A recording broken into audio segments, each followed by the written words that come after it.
Okay. Well, welcome again to echo Pix's welcome to everybody who was on the screen, and welcome to those who were viewing the recording after this webinar on Wednesday afternoon at 2 p.m. So welcome. I'm Elizabeth Stevenson, and I serve on the Affirm committee, and I'm coming to you from Kingston, New Brunswick, which is just outside of St. John. Another member of our committee, Ross Sherwood, got called away for this afternoon and unable to be with us. So he texted me and said he was scheduled to do the opening prayer. So I will gather us. So I would invite you to to settle in for a moment. And while we've all been breathing since we left our mother's womb, maybe you're like me, many days you don't even notice that breath. So just take a moment and recognize that breath of life that you are experiencing at this moment in time. Let us pray. We give thanks for the gift of this day, the warm winter sunshine, at least in this corner of creation, and for the breath of life. We give thanks for the opportunity to gather online as one, for the opportunity to affirm one another, for the gifts that Julie brings forth with us on this time together. We say thank you. So open our hearts and our imaginations to the wonder and diversity of creation stories. This is our prayer. Amen. So, shall I continue and introduce Julie Pix? No, we're just going to actually have an introduction of the committee first. Okay. The Affirm committee works a lot together, and we also make ourselves available to congregations who might want somebody to walk with them in just pursuing what that might look like to become an affirming congregation. So my name is Pix Butt. I'm not Zoom RC14A, but I have to hold that tag on my just to keep our account here. So Pix is my name. I live in Prince Edward Island, and I'm a member, a longtime member now of the Affirm committee, and always encouraged and inspired by the work we do. And so I'm just going to hand this to someone else on our committee who will introduce themselves. And so, Tony, I would turn it to you, and then you can pass it on. I'm Tony Burnett, also a member of the Affirm committee for the region, and I'm residing just outside of Fredericton, New Brunswick. And as well, a longtime member of the Affirm work within the region as well as nationally. And I'll pass it off now to Don. Good afternoon, everybody. Don Scott in Charlottetown. Well, actually not Charlottetown, it's Stratford, PEI. I've been on the Affirm committee for a couple of years now, and active within our own church. When back in 2015, Trinity United Church in Charlottetown took the decision to take on Affirm status. I've enjoyed my work with this committee, and particularly enjoy these webinars. And I'll pass it on to Neve. If you would move in, Neve, please.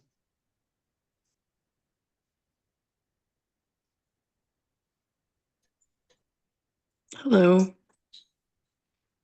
Did you pass it on to me? Yeah. I'm Janaid Lackey, and I serve Hampton United Church Congregation in Hampton, New Brunswick, and I am just new to the Affirm committee, and so I'm learning, and yeah, it's nice to be here with you all. And I guess I'll pass it on to, who's left? I think we have everyone. Everybody? Okay. Yep. Thank you. Ross Sherwood is also a member of this committee who can be with us today. And remind me, Elizabeth, of where Ross is. I think it's important to sort of locate us. He lives in Grand Bay, Westfield, which is just outside of St. John. or St. John's outside of Grand Bay, Westfield in New Brunswick. All right. All right, then we have a special guest with us today, and Elizabeth is going to introduce her. Okay, great. Thank you. So it is my pleasure to introduce to you to Julie Pellissier-Lush, and she's on my screen, the bottom left. You'll see her more of her in a moment. Julie has offered a webinar with us in the past and did a wonderful presentation at our regional meeting last May. And we were so inspired that we said, let's have her back for a webinar to share her great storytelling gifts and open our hearts and our imaginations. So Julie is a band counselor for her community of Lennox Island First Nation, a Mi'kmaq storyteller. She's a photographer, an actor, a drummer, best-selling author, and first Indigenous Poet Laureate for Prince Edward Island. At her essence, Julie is a cultural teacher and knowledge keeper. She finds inspiration from her elders as they bravely share their stories, and from today's courageous youth who are embracing and celebrating their rich culture. Her 5 children serve as her greatest inspiration, an enduring reason for getting up each day to teach, sing, and create in celebration of her Mi'kmaq roots. She's currently writing a new children's series about the 7 sacred teachings, and she'll be sharing with us 2 wonderful versions of the Mi'kmaq creation story. Welcome, Judy, and thank you again for saying yes. Oh, thank you so much for having me, guys. This is going to be a lot of fun. And as it was said, I'm Julie Pellissier-Lush. I am Mi'kmaq, and I reside in this beautiful unceded territory known as Mi'kma'ki. And I'd like to welcome all of you in peace and friendship, and to know that this is going to be a fun and safe time that we're going to be having together. And I put together a little bit of a PowerPoint for one of my stories just because I think it's always nice to have like a visual.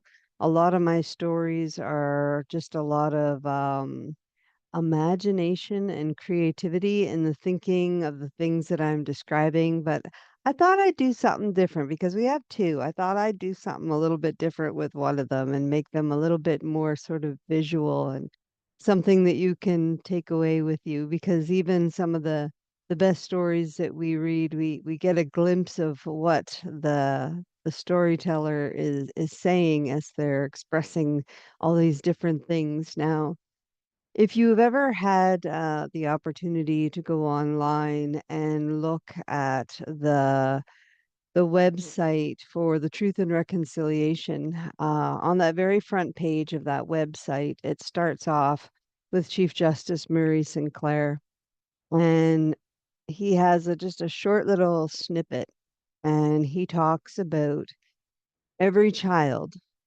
in this whole wide world, every child should have the right to know where they come from. And a lot of times, and for a lot of our history, our children were not told where they came from, where their creation stories are. It was a part of a way to take away the spirituality and connection that we should have with the earth and one another. And it was very detrimental. And for a very long time, these stories didn't get shared.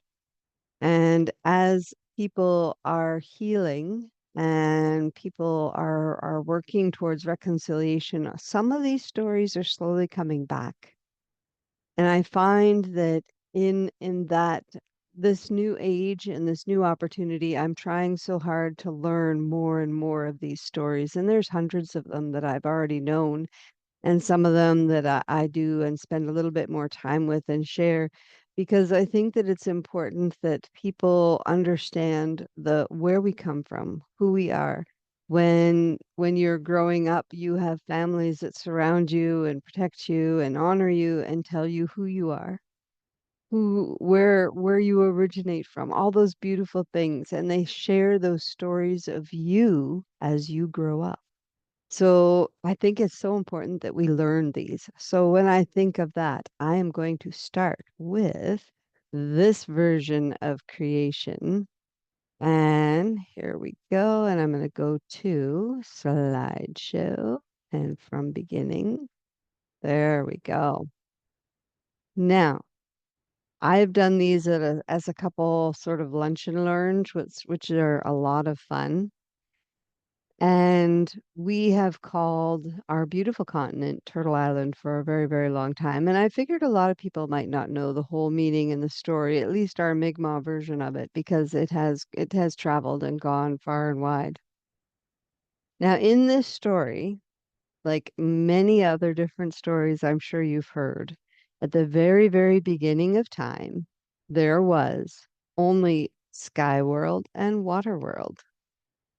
Now, it was beautiful in both of these worlds, and we lived up in Sky World, which, we had everything around us that we needed. Now, in the middle of Sky World, the Creator placed a very beautiful tree. And in my sort of imagination, I almost envisioned something similar to this beautiful tree that you see in front of you right now. I envisioned this in this story because it has so many tendrils and so many branches and leaves, and I just see the fullness and energy in it. Our only work that we had to do in Skyworld was to protect and take care of this beautiful tree. That's all we had to do. Other than that, we could raise our children, we could take care of one another, we could create songs, stories, all of those different things, but our only work was to look after that beautiful tree. Now, there was a young couple up in beautiful Sky World, and they were expecting a child, a little beautiful baby that was going to be coming fairly soon. Now, this woman, she craved the bark from this tree with every inch of her being and begged her husband to go and grab her a little piece of bark from our special tree. Now, I'm not sure how many of you have been through this, but there is different times where these cravings will almost overtake you. Your brain will concentrate on it, and that's all you can think about. And so she begged and begged and begged her husband, get me a little piece of bark. I need to know what it tastes like. The baby is wanting to taste this bark. So the husband, he went to the tree, but the people were there. So he waited until one group left. And when he had a few minutes alone, he went to the base of the tree and started to dig, thinking that it would be safer to take the bark that was hidden under the clouds. But just as he finished digging enough, of the space out so that he could start digging a piece of that bark off the tree, another group of people were coming to look after the tree. And he knew that he didn't have time. And so he raced home. Now the wife was beside herself when he came back with it and he barked. And finally she looked at her husband and said, "You know what? I will just go and I'll do this myself." And she started to walk towards this beautiful tree. But when she got close to the tree, her eyes focused on the bark, and she walked up to grab a piece, but she did not see the hole that her husband had dug, and she slipped right through that hole. And you can see that picture. There she is. She's holding on to the roots of the tree because her belly gave her a hard time and the fact that momentum was carrying her down and she didn't have a whole lot of time. So she held on to the bark of or the roots of that tree. But it wasn't very long until she ended up letting go. Now, as she fell, she grabbed one last piece of the root and prayed to the Creator. Now, of course, the animals and the sea creatures looked up and they saw this beautiful woman falling from the sky and they knew that they had to help her. They called on the turtle to come up from underneath the water so she would have somewhere safe to land, and so the turtle did. Now, Sky Woman landed softly with the help of the ducks and the loons, and they placed her on the back of the turtle. And she stared up at the hole in the sky and she cried for all that she had lost. Because up there was her husband, her friends, her family, everybody was up there. Then she looked at the roots that were still in her hand and the medicines that she had taken from the tree, so she asked the animals to go and try to find her some dirt so she could plant and start to regrow all of these beautiful medicines. So the animals took turns going down as far as they can in the water, but none of them could go far enough to get to land. But finally, the muskrat went down and down and down, and for a very long time, most of the animals gave up on him. He finally came up with a mouthful of dirt and gave it to the woman. Now the woman used the dirt and started to plant and grow her medicines, and soon the turtle's back began to grow and grow, and the trees started to grow, and the grass started to grow as a new land was created for everyone. Soon, as you can imagine, it was time for her to have her baby, and all the animals and the birds came to help her. And very shortly after, her beautiful daughter was born. The daughter grew with her mother's knowledge of both worlds, the sky world and the water world. And her only rule that she grew up with was to never walk into the west wind. But one day, as the daughter was walking, she turned to the west and she saw the outline of a male being in the clouds, and she fainted. And when she awoke, there were 2 arrows on her stomach, crisscrossed, and she was now the bride of the west wind. Inside her grew 2 baby boys who were very special, and they talked to each other, and many times they didn't always agree. They could not agree on how to be born when it was time. One went out the right way, and the other went out through his mother's armpit, killing her and leaving Sky Woman to raise both boys all by herself. They buried their mother's body, and from her head the corn grew, and from her heart the tobacco grew, and from her feet the wild strawberries. Even in death, she made sure for her children and all of the children to follow that they would have exactly what they needed. And she was forever then called Mother Earth, who always looks after us.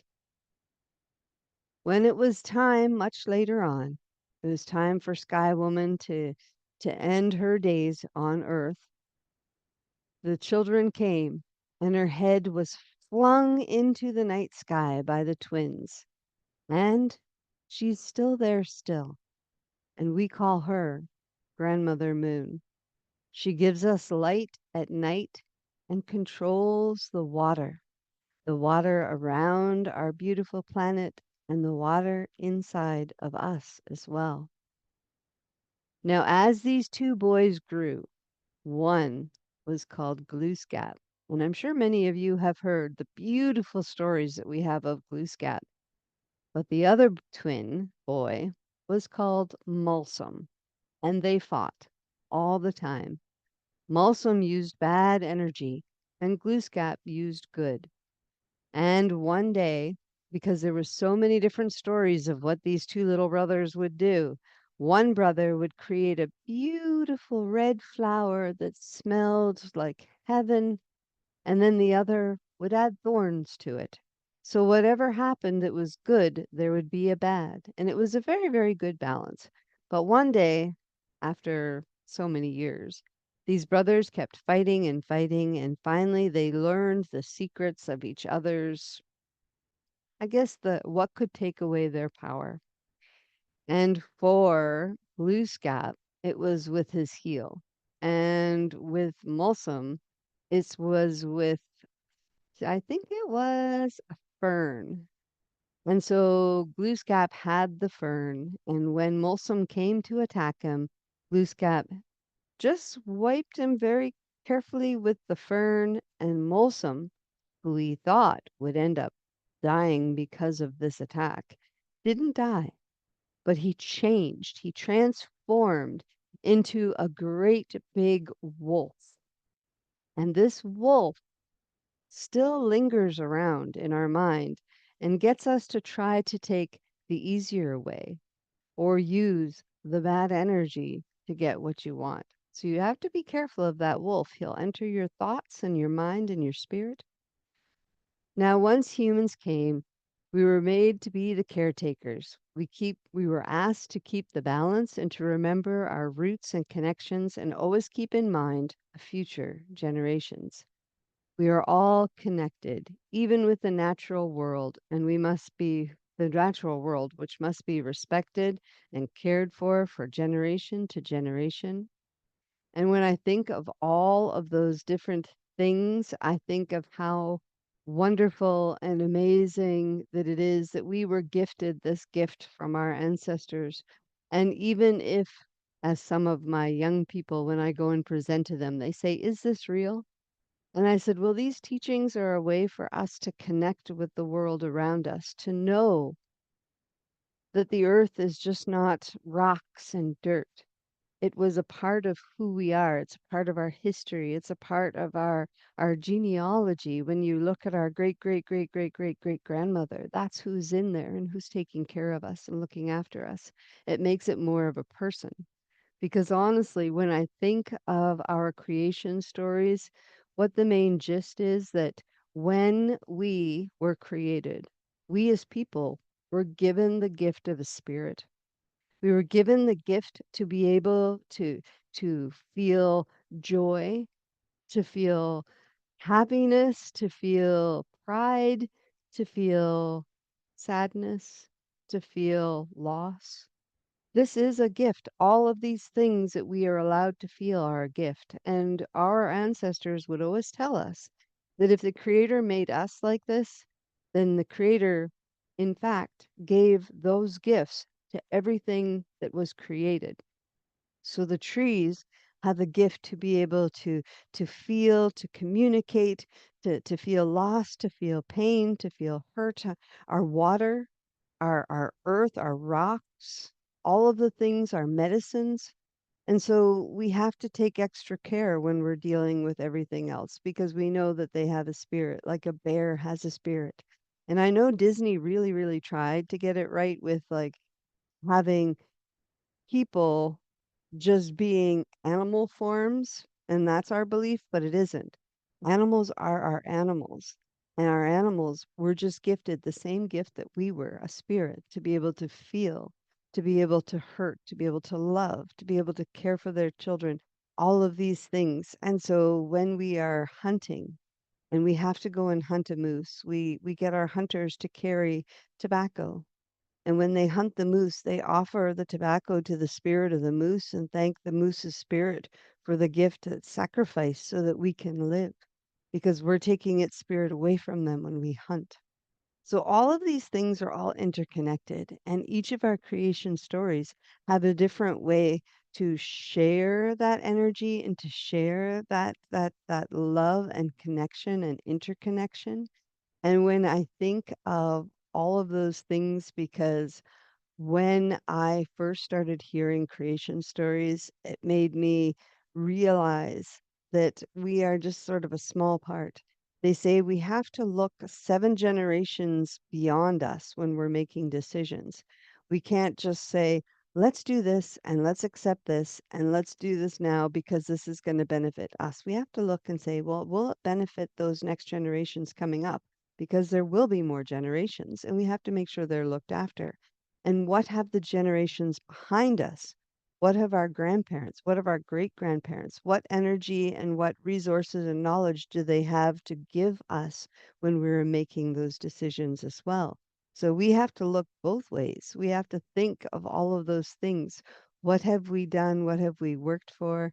And right now I'm working on genealogy, and I've been having an amazing time being able to find the stories of my ancestors and to hear where they've come from. When we were looking at the archives at the Robertson Library, and they talk about Oliver Thomas LeBone, and he fought to have a home for us Mi'kmaq people here on Prince Edward Island,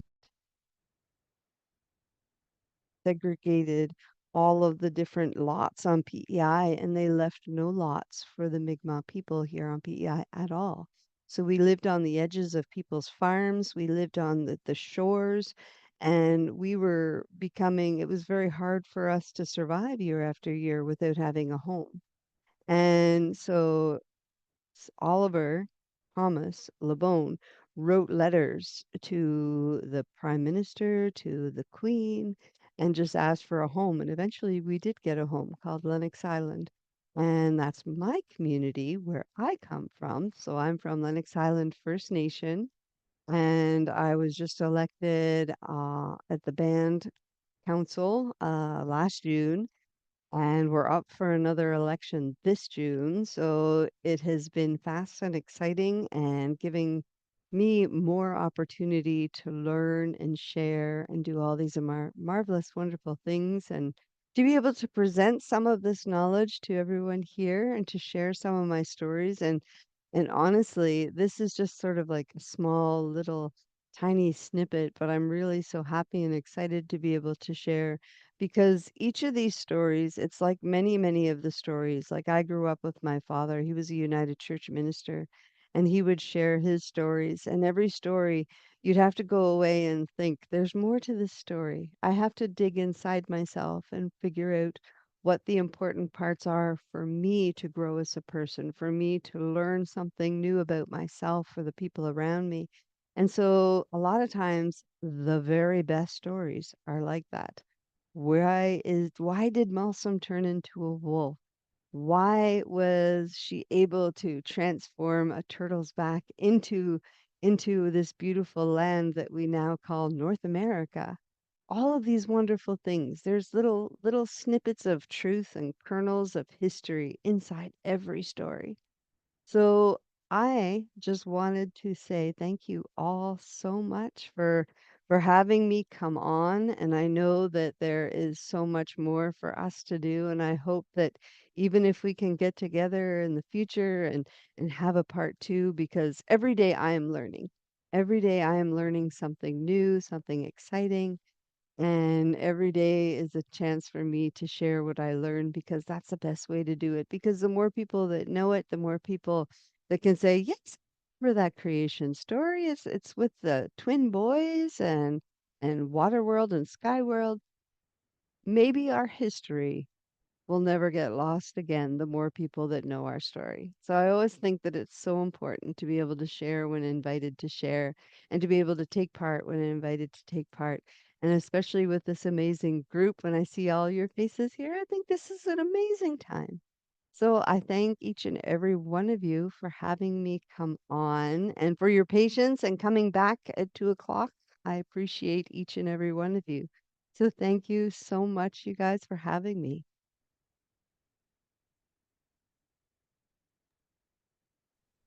Well, thank you so much, Julie. You're such a gifted and natural storyteller, and I think your visuals really added for us as well. I'm just wondering, would you be open to comment or question from those Definitely. those who are gathered round? So I'm not sure if And if something comes up, because I've taken you through quite a bit of history, you can definitely email and they will connect that comes up tonight or tomorrow. I am definitely more than willing to share. lovely. So I don't know if there's anyone who would like to have a comment. Barbara.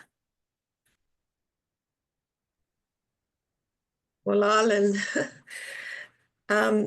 I was curious about the rules. So it seems like all creation stories have rules. And it seemed like even at the beginning, when she was expecting her babies, there was this dynamic of want and pulling of needs against rules. So was there anything else I guess you can use those as teachable moments.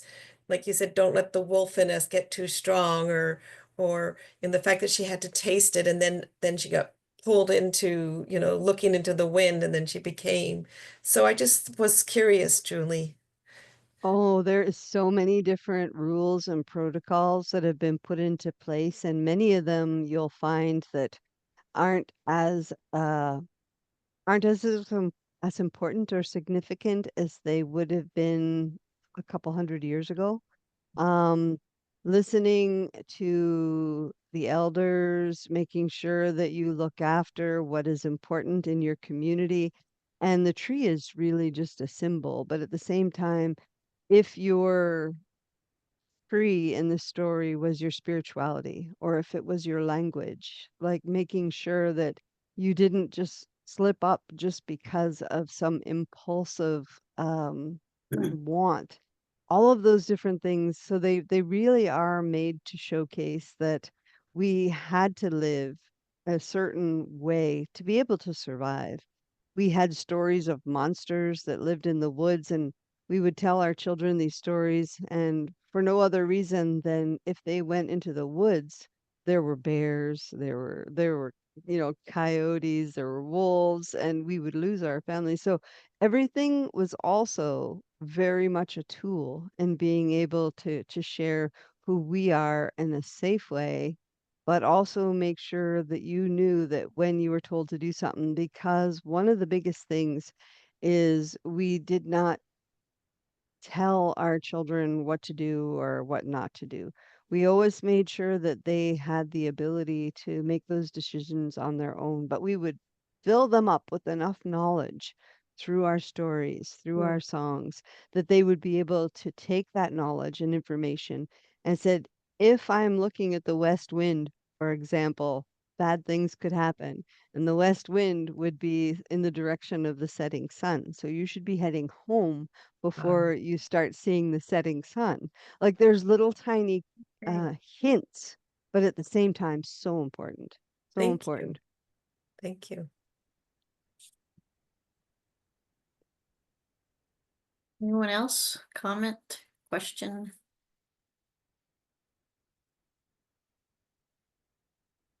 Yes, Darlene. Thank you. I guess I just want to say thank you, because I found the story so refreshing and such a for my soul, for my spirit, just an appreciation of the openness in the story and the guides and the appreciation of the way you told and the way you shared so seamlessly. And it just seemed like, it felt like I was being wrapped in a blanket or something and listening to this beautiful story. So, yeah, so much wisdom, I think, in the story itself, but also in the way that you wove it together for us. So just very appreciative of your sharing and your style. Thank you. Aw, thank you, Darlene. That's wonderful. Christine. I was looking for the little app thing that does that for me and realized I had a hand. Exactly. Yeah, thank you, Julie. We met at Park Royal when you came to speak, and it's beautiful to hear you again. Thank you. Oh, I'm truly inspired because this week we're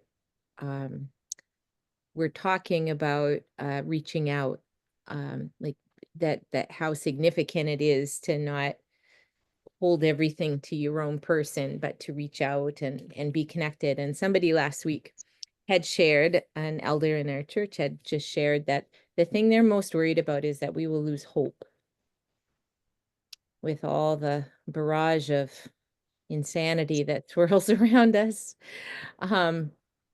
So I appreciated this story because it brings that interconnectedness so powerfully, not just in intent, but in the choice of behavior that maintains that interconnected balance that's so important. So you've kind of filled me up for being able to feel that kind of internal balance and energy as I kind of try to help people with that this Sunday. In the story, I was trying to copy. Pix has recorded for us, but there was one slide particularly that I really loved your words. the words that you shared of this story. And is it okay to quote you at all publicly, or is it best not to? Oh, definitely. You can for sure. People know me that all of this is knowledge to share. This is knowledge that it was gifted to me and it doesn't belong to me. So Mhm. it's knowledge that we can share. And you're right. These times are it just seems to be way more stressful, way more difficult, way more challenging. You can't go on social media without instantly getting depressed or angry because And I mean, there's so much hurt right now and you just feel it. It's like this thing that's out there, and I'm sure the stuff in the States doesn't help right now either, but at the same time, it seems really overpowering. Our young people are struggling like financially and mentally. Today is Bell Let's Talk Day. And I think of the struggles that a lot of our people that we love and care about are going through. And the fact that if you can just say, figure out ways to reconnect and say, you don't have to hold on to all of this. Mm, There's some stuff you can let go because it's overwhelming right now and I can feel it, especially in our youth. And it makes me sad that they might not have those resources or tools to help them get through each of these things that gets thrown at them, whatever it may be, whether it's school, whether it's friends, whether it's whatever they're doing online. All of these different things sort of add up, and you just want to be there for them as much as you can. mm. Thanks for the holy fuel. Elizabeth. Thank you, Julie. Thank you, and echo what other people have said. This is more of a comment than a question. The way you introduced in the beginning the importance of our ancestors telling us who we are. I heard it with different ears. We have to hear these things over and over again. And I hadn't thought of it like that with the children who are in residential schools or whatever, like what they missed. They didn't get the stories passed on as who they are. And I think for my own grandchildren, it lifts up that responsibility to remind them of what they did at 1 year old, 2 year old, or whatever, and they love to hear those stories, like to know who they are.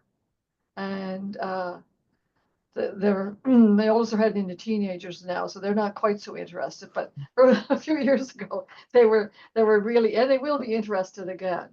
But they want to know, okay, what did you do, Grandma? What did you tell me a story about Mom, or all of that? And anyway, I heard it with new ears today in a new way, the way you introduced that.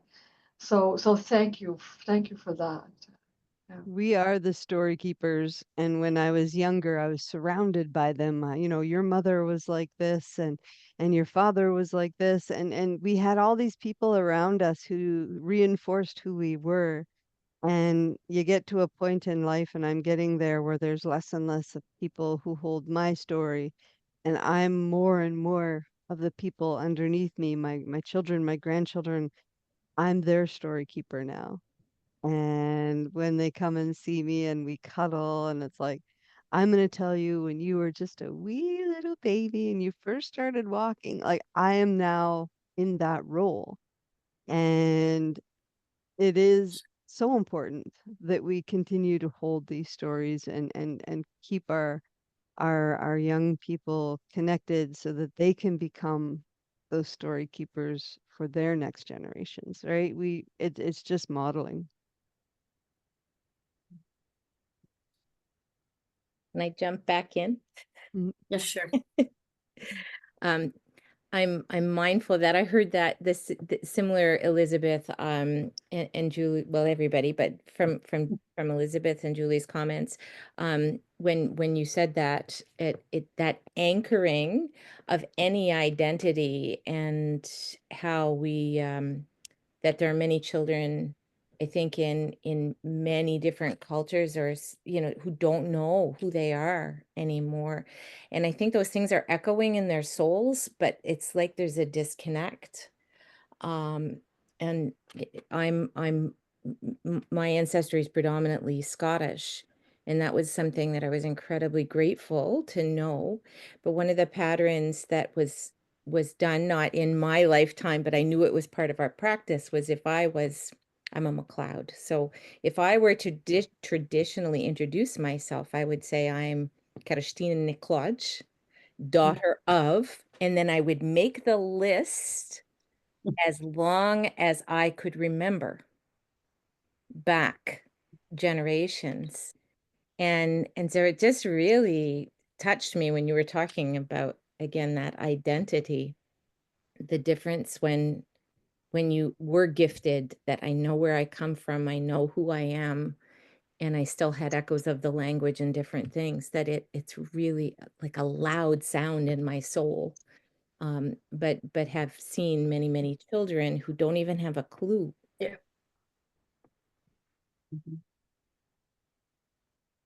Oh, that's so true, isn't it? Mm. Dawn, I see. Your hand. There you go. I'm just wondering if you can, I think you might have to unmute yourself. No, it looks like you're good to go. Julie, thank you very much. It's very important what you are doing, passing these stories on to many people.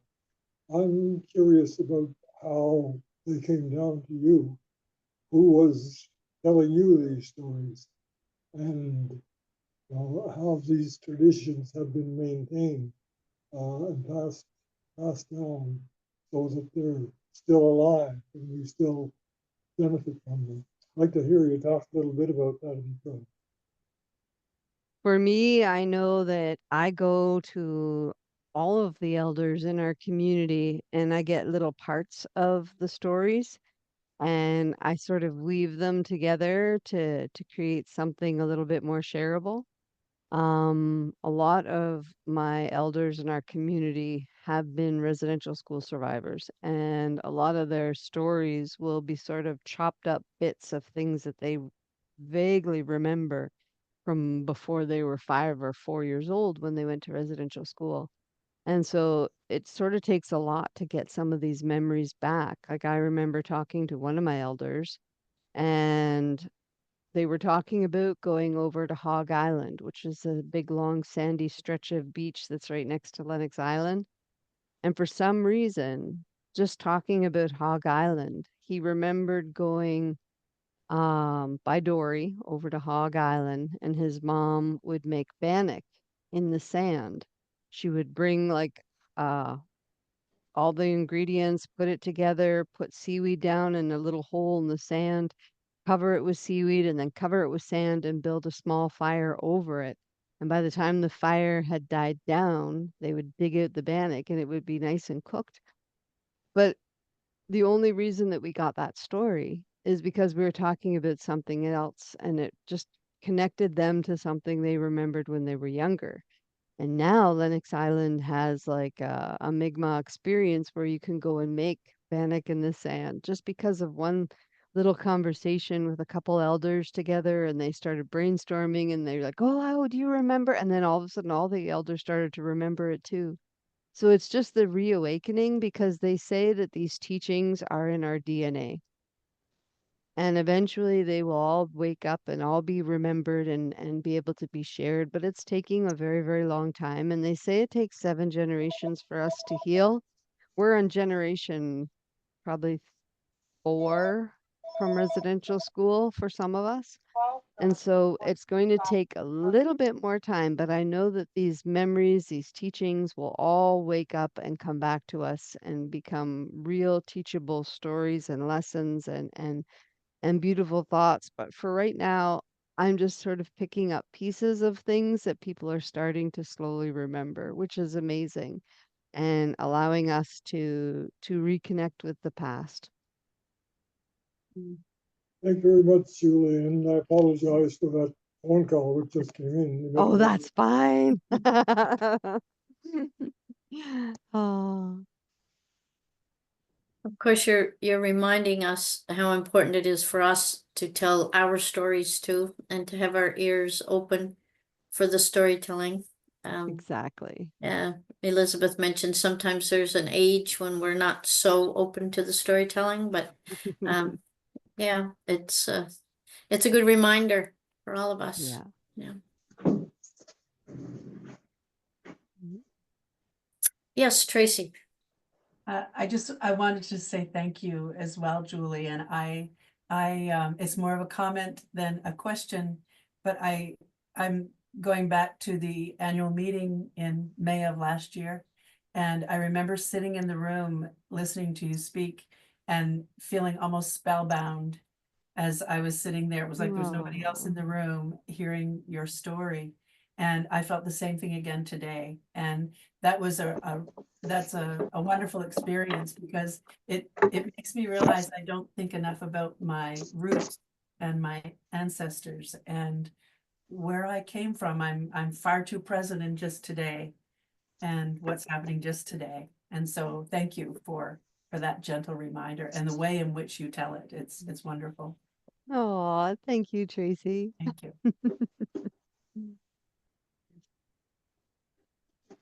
Anyone else who would like to? We're kind of ahead of time a little, which is odd because we started late. we started off time, but I really appreciate that people hung in and came back for the 2 o'clock time and tried to address that. But is there anyone else who would like to add a comment?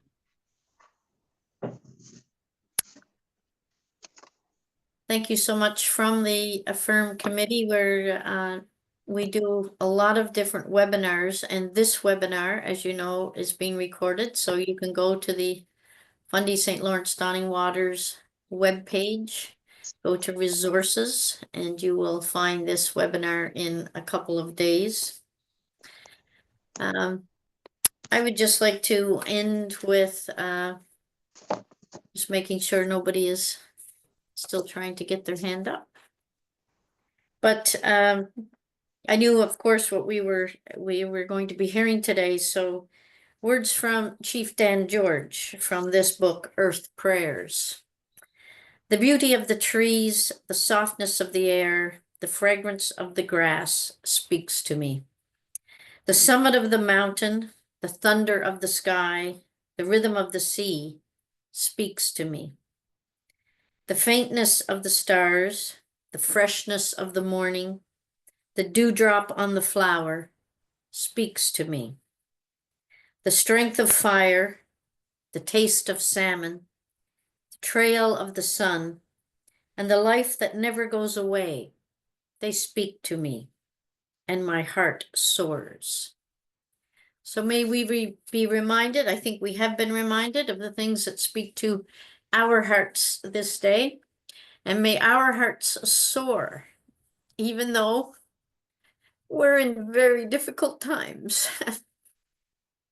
For those of you who don't know me, I get teary very easily. I got teary with what Julie was saying, and now it started. But may we hold on to these special moments that we have, each of us, in our own life, to help us through the difficult moments that we're trying to live together right now.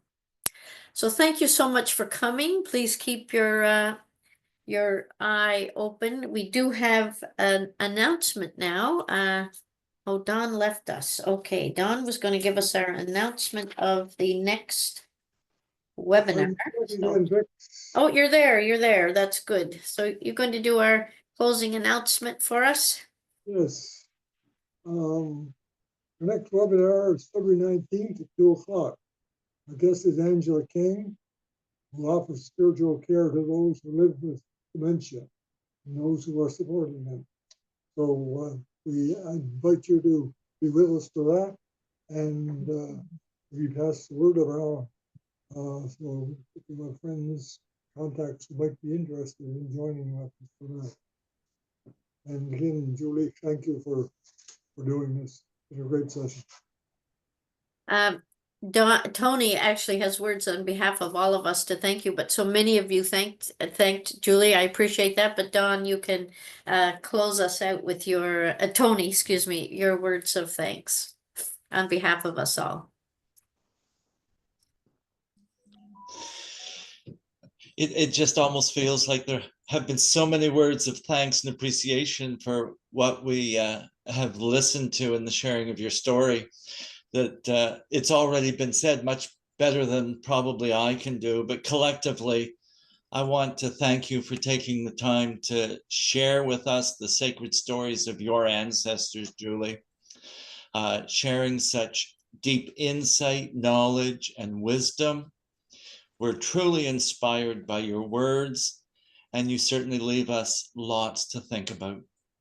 Thank you very much. Thank you, everyone, for being together, and thank you, Julie. And hopefully we'll see you around our table of squares again. We're here again next month. Okay.